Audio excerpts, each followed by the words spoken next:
Why is it so complex?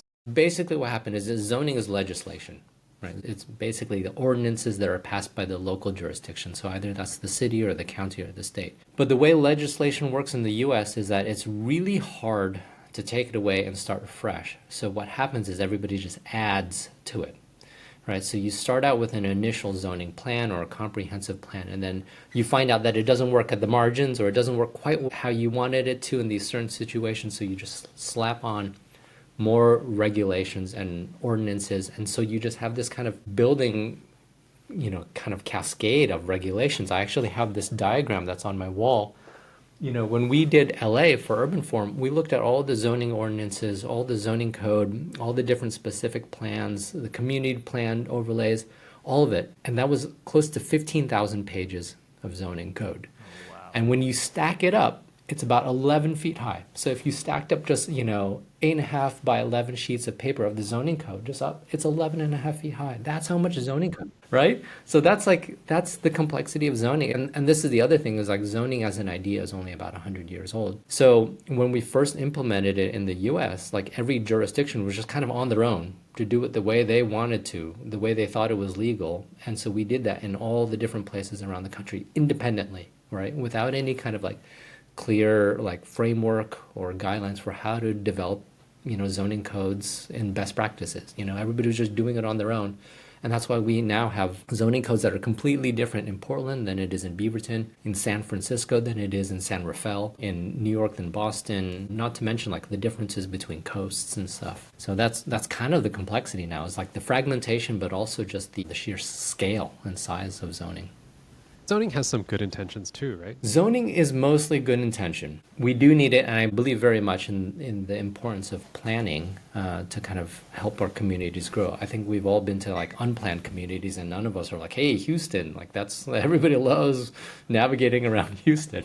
So I believe in planning. When we had the opacity and the kind of the complexity of zoning, that meant nobody knew what was going on, so nobody could contribute to it. And a lot of the good intentions of zoning were actually undermined by the kind of, like I say, the bad actors who had access to and power over zoning, right? So you can't bring up zoning nowadays with people talking about redlining or the ability to what they call exclusionary zoning to kind of create and isolate certain communities. And a lot of that was because certain people had the power to access and control it and had accessibility to it, and other people did not. So the accessibility of zoning, to me, is very much paramount to getting to a place where we are doing what we all want, which is like contributing to our collective flourishing. So is that why it's not getting any simpler? Because there's some people who are getting benefits out of the complexity? I forget which book it was. Gosh, I want to say it's William Fischel, but he wrote a book, I think it was called The Economics of Zoning or something like that.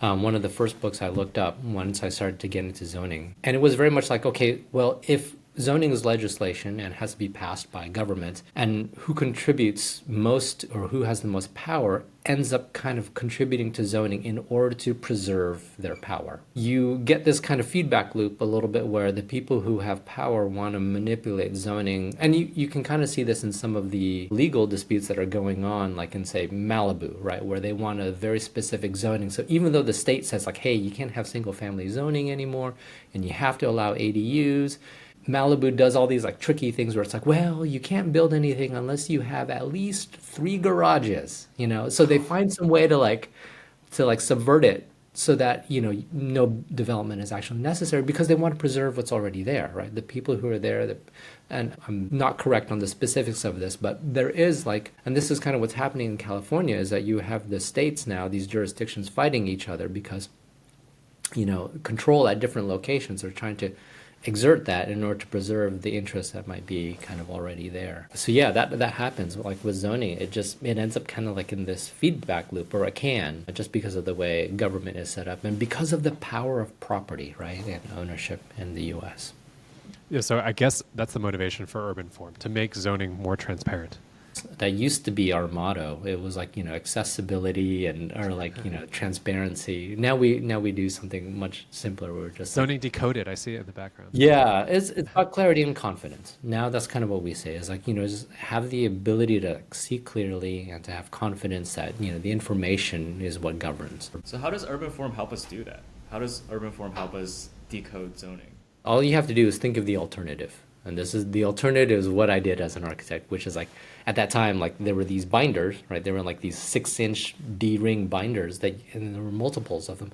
You have to crack that open and just read. And that was a really big pain in the butt because at that time too, there were not many like web portals to kind of access the information. And if you did, it was like a PDF that you still had to like download and scroll one page at a time anyways. So the alternative was that. The alternative to urban form is like looking at these paper documents yourself and reading through it, as you might imagine. So what urban form does is it basically, goes through all this textual documents and it just figures out which regulations apply to which parcel so that you can, for instance, go to a map interface just like you would to Google Maps, and like just like you would in Google Maps, being able to like click on a location, understand the address, the phone number, how to get there. That's what urban form does for zoning. So just kind of the ease and the simplicity and the kind of what we take for granted with Google Maps, but for all the complex regulations that apply to a parcel for zoning.